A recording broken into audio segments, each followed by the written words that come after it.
To launch the constructor, you can type editor.construct.net.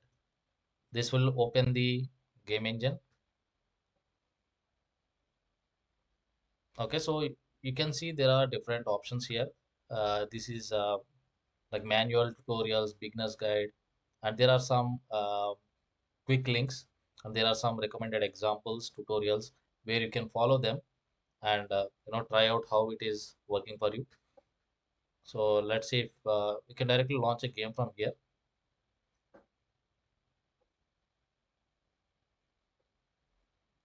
Okay, just need to follow the tutorial and play it. So likewise, you have different examples. You can click on examples, and you can find a best example for your requirement. You can search for maybe top-down shooter game or maybe a puzzle game, right? So you can find suitable games for you or tutorials for you. Based on that, you can get started.